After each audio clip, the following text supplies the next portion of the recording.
오늘부터 우리는 디모데후서를 함께 말씀을 나눕니다. 이 디모데후서는 사도 바울의 마지막 거의 목숨이 아마 이제 얼마 남지 않은 감옥에 갇혀서 그 지하 감옥에 갇혀서 자신의 노년을 보내면서 마지막으로 자신의 사랑했던 아들과도 같은 디모데에게 편지를 쓰는 내용이다라고 할 수 있습니다. 유서와도 같은 내용인 이 디모데후서, 우리가 가끔 이제 생각할 때 오해하는 부분들이 있습니다. 이 바울이 감옥에 한 번 갇힌 것이 아닙니다. 감옥에 총 3번을 갇히게 되는데, 이때가 이제 두 번째 갇히는 때이고, 마지막 때에는 이제 사형을 가냥 앞두고 마지막에 잠깐 있었던 곳이 있었습니다. 그럼 첫 번째 갇혔던 곳이 사도행전 28장에 나옵니다. 사도행전 28장에서는 가택연금이었습니다. 때문에 조금 자유로운 모습이었죠. 그가 로마 시민권을 가지고 있었기 때문에 그에게 상소를 올렸던 사람들, 그를 고발했던 사람들을 2년간 기다리게 됩니다. 하지만 2년간 기다려도 유대인들이 오지 않자 풀려나게 되는데, 이때가 60년대 초반입니다. 2년간 그가 있었던 곳은 지하 감옥이 아니라 작은 공간을 가지고 있는, 약간의 마당도 있는 그러한 집이었다라는 겁니다. 그 앞에 로마 병사를 지키고 있었기 때문에 외부로의 출입은 조금 제한이 있었지만 안으로 누군가가 찾아오고 맞이하고 하는 데에는 아무런 어려움이 없었다라는 거예요. 그런데 오늘 본문에서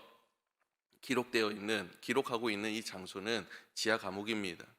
매우 열악한 환경이고 매우 추운 환경이기도 하고, 이제는 나이가 많기 때문에 노년이기 때문에 그 모든 것을 견디기에 참으로도 혹독한 그러한 때라고 할 수 있습니다.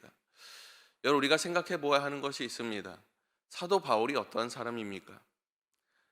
처음 예수를 믿는 사람들을 박해했던 사람이지만 이후에는 그 누구보다도 예수를 증거하기에 앞장섰던 인물이 바로 이 사도 바울입니다. 이 사도 바울의 마지막 때가 어떻습니까? 우리가 하나님 앞에 충성을 다하고 열심을 다하고 열정을 다할 때 분명 하나님께서는 우리에게 많은 축복과 은혜를 허락하시는 것이 맞습니다. 그런데 그 축복과 은혜라는 것의 기준이 어디에 있습니까? 여러분, 우리는 이 땅에 발을 딛고 살아가는 것은 분명합니다. 하지만 우리가 가져야 하는 기준은 이 땅에 있지 않다라는 겁니다. 하나님께서 복을 주실 때는 아브라함에게 허락하신 것처럼 자손 대대로 번영하게 하실 수 있습니다. 하지만 하나님께서 때로는 복을 주실 때에는 야곱과 같이 정말 오랜 기간 동안을 본인을 돌아보게 만드시고 정말로 모진 고난과 고통 가운데 나를 내모시기도 한다는 겁니다. 때로는 스데반 집사와 같이 그 순간에 돌에 맞아 죽는 그 순간까지도 예수님처럼, 또 그리고 수많은 사도들처럼 그 마지막에 순교의 자리까지도 내모시기도 한다는 겁니다. 여러분, 이 사람들 중에서 그 누구도 하나님의 은혜와 하나님의 축복을 받지 않은 사람은 없다라는 거예요. 그런데 우리는 생각해요. 이 땅에서 하나님을 잘 믿고 잘 섬기고 헌신하고 봉사하면 내 사업이 잘 되고 내 가정이 잘 되고 내 직장이 잘 되고 내가 잘 되고 내가 건강하고 이 땅에서 정말 많은 것을 누리고 살아갈 거라고 생각을 합니다. 때문에 수많은 간증자들이 이야기할 때 나와서 이야기하는 것이 이러한 거잖아요. 내가 하나님을 믿었더니 나의 삶이 이렇게 윤택해지고 잘되고 복받았습니다. 그럼 여러분, 반대도 생각해 보십시오. 내가 정말 하나님의 일을 열심히 하고 하나님을 정말 잘 믿고 여전히 힘들어요. 삶이 더 악화되는 것 같아요. 나아질 기미가 조차 보이지 않아요. 그러면 그 사람은 어떻게 된 겁니까? 잘못된 신앙과 잘못된 믿음에 있기 때문입니까? 잘못된 헌신입니까? 아니면 내 헌신이 부족하고 내 믿음이 부족했기 때문입니까? 여러분, 불교에서는 이렇게 얘기하잖아요.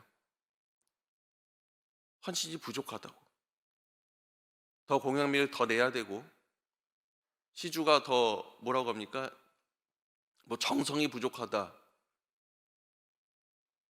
여러분, 그러한 생각을 우리도 갖고 있다라는 거예요. 아니요, 그렇지 않습니다. 여러분, 하나님을 믿는 자들에게 있어서의 이 땅의 삶이 중요한 게 아니라 저 하늘의 천국이 중요한 것 아닙니까? 그래서 바울이 이야기하는 겁니다. 마지막 때에 반드시 환란이 있을 것이다. 하나님을 믿는 자들에게 찾아오는 환란이라는 것은, 여러분, 예수님께서 이렇게 얘기하셨어요. 자신은 평화를 주기로 온 것이 아니라 칼을 주러 오셨다고 말씀하셨어요. 여러분, 우리가 하나님을 믿고 신앙생활하는데 아무런 문제가 없고 평안하기만 하다면, 여러분 반대로 우리가 생각해 봐야 되지 않습니까? 내가 정말로 신앙생활 제대로 하고 있는가? 여러분, 로마에 이렇게 사도 바울이 갑자기 감옥에 갇히게 된 불과 몇 년 되지 않습니다. 갑자기 사형 결정되고 그리고 감옥에 갇히게 된 이유는 로마의 대화재 이후로 기독교인들의 대대적인 핍박이 있었기 때문입니다. 그 박해의 시작을 알리는 순간이라고 할 수도 있어요. 그렇기 때문에 그리스도인들, 유대인들뿐만 아니라 그리스도인들 모두가 이제는 몸조심하기 시작했다라는 거예요. 그들이 발견되며 발각되거나 그리고 수많은 사람들이 고소를 받게 되면 잡아 죽이게 되는 그러한 순간을 맞이하게 됩니다. 지금 바울 앞에서 그를 변호하고 또 그를 도와주는 사람이 있다면 그들의 목숨도 장담할 수 없는 순간에 그 위기 가운데 있다라는 거예요. 그렇기 때문에 사람들은 이제 선택하기 시작합니다. 내가 정말 하나님을 믿는 사람으로서, 크리스찬으로서 세상 앞에 담대히 나갈 것인가, 아니면 그것을 숨기고 내 삶을 안이하며 살아갈 것인가. 그렇기 때문에 사도 바울이 이렇게 얘기합니다. 15절 말씀입니다. 아시아에 있는 모든 사람이 나를 버린 이 일을 내가 아나니. 아시아에 있는 모든 사람이 나를 버렸다라는 거예요. 사도 바울이 아시아에서 무슨 일을 했습니까? 자신의 몸 바쳐 헌신 다해서 주의 복음을 증거했던 사람입니다. 그 누구보다도 앞장서 나갔던 사람이에요. 생명을 주었던 사람이에요. 그런데 그를 버렸다라고 얘기해요. 이 배신감이 말로 할 수 없었다라는 거죠. 그 중에 기록된 두 이름이 있습니다. 부겔로와 허모게네도 있느니라. 누군지 정확히는 알 수 없습니다.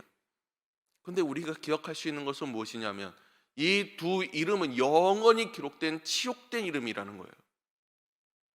하나님의 일을 앞장섰던 사람을 배신한 사람, 하나님의 사람을 배신한 두 이름이 되었다라는 거예요. 여러분, 누가 이와 같은 사람이 되고 싶은 사람이 있겠습니까? 아무도 없겠죠. 자신의 삶을 안위하기 위해서 아마도 그 법정에 서서 자신을 변호해달라고 이야기했던 사람이겠죠. 어쩌면 사도 바울이 자신의 마음과 모든 정성을 쏟아내었던 사람일 수도 있습니다. 그 배신감이 말로 할 수 없었다라는 거예요. 그 치욕의 두 이름이 기록되었다라는 겁니다. 근데 반면에 오네시보로, 여러분 우리가 너무나 잘 알지 않습니까? 여러분, 바울이 주님께 간구합니다. 긍휼을 베풀어 달라고 이야기합니다. 그 이유가 무엇이냐면 자신을 자주 격려해 줬다고 얘기해요. 자신이 사슬에 매여 있는 이 감옥에 있는 것을 부끄러워하지 않았다는 얘기예요. 그를 위해서라면 헌신을 다하고 모든 것을 다 해서 그를 격려하고 도와줬다라는 거예요. 여러분, 이 이름은 축복의 이름이 됩니다. 여러분, 어떠한 이명을 갖고 싶으십니까? 배신자입니까? 치욕스러운 이름입니까? 아니면 영광의 이름입니까? 여러분, 주님이 붙잡히시던 그날에 모든 제자가 다 떠나갑니다. 다 치욕된 제자들, 배신의 제자들이었죠. 그런데도 주님 그들을 만나주시죠.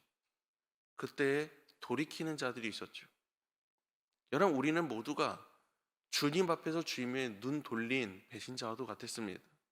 하지만 그런 나를 주님께 찾아오셨어요. 그리고 나를 안아주셨다라는 겁니다. 그런데 어찌 또다시 주님을 우리가 배신할 수 있겠습니까? 여러분, 우리는 끝까지 주님을 배신하지 않고 주님과 함께 있기를 간절히 소망합니다. 그런데 여러분, 한 가지 더 기억하기를 원합니다. 여러분, 이후로부터 로마는 200년이 넘는 시간 동안 이 크리스찬들을 박해하기 시작합니다. 그래서 크리스찬들이 자신의 믿음을 지키기 위해서 들어간 곳이 카타콤이에요. 그 지하에 들어가서 자신들의 신앙을 지키며 살아갑니다. 지하에 들어갔기 때문에 오랜 시간 있었기 때문에 그들이 밖에 나와서도 빛을 잘 보지 못할 정도로 눈이 멀어버리기도 하고, 그들의 삶이 어떻게 윤택할 수 있겠습니까? 너무나도 힘겨울 수밖에 없었겠죠. 수많은 사람들이 죽임을 당했습니다. 여러분, 오네시보로가 사도 바울이라는 이 대단한 인물이기 때문에 그를 섬기고 그를 격려하고 일했을까요? 그에게 무엇인가를 얻기 위해서? 아니요, 그 이후에 아마 이 오네시보르의 삶도 어려워지고 힘겨웠을 거라는 것은 우리가 잘 유추해 볼 수 있습니다. 크리스찬을 도왔던 사람, 똑같은 취급을 받는 시대예요. 그럼에도 불구하고 끝까지 배신하지 않았어요. 끝까지 그를 섬겼습니다. 여러분, 주님께서 가장 기뻐하실 인물이 누구일까요? 비록 이 땅에서 수많은 고통과 모진 고난을 많이 당했을지라도 마지막에 주님 품 안에 안겨 웃고 있는 사람, 주님께서 잘했다 칭찬하시며 그 품에 안아주는 사람, 여러분, 그 사람이 누구일까요? 오늘 말씀에 기록된 부겔로와 허모게너일까요? 아니면 오네시보일까요? 여러분, 우리는 이 땅을 살아가는 한 사람의 오네시보가 되기를 간절히 소망합니다. 영원한 힘, 나의 생명을 허락하신 예수 그리스도, 다시 나를 안아주신 예수 그리스도를 다시 찾아가기를 원하며, 때로는 힘겨워하는 사람, 고통받는 사람, 그러한 모든 크리스천들을 위로할 수 있는 한 사람, 그리고 이 땅 가운데에서 오직 예수 그리스도의 한 줄기 빛을 발할 수 있는 그 한 사람이 내가 될 수 있기를, 우리 든든한 교회 모든 성도가 될 수 있기를 간절히 소망합니다. 기도하겠습니다. 은혜로우신 하나님 아버지, 감사합니다. 배신자라는 그 이명을 달 수밖에 없는 우리에게 다시 한번 생명 허락하시고 다시 한번 우리를 안아주신 예수 그리스도, 그 예수 그리스도를 다시 배신하지 아니하는 영원하신 주님만을 찬양하고 영원토록 주 앞에 충성을 다할 수 있는 거룩한 주의 일꾼들, 주의 자녀들 되게 하여 주시옵소서. 이 땅 가운데 살아가는 한 사람의 오네시보가 될 수 있도록 주여 도와 주시옵소서. 내 힘으로 할 수 없고 내 능력으로 할 수 없사오니 오늘 하루도 우리를 붙잡아 주시옵소서. 사랑의 마신 예수님의 이름으로 기도드렸습니다. 아멘.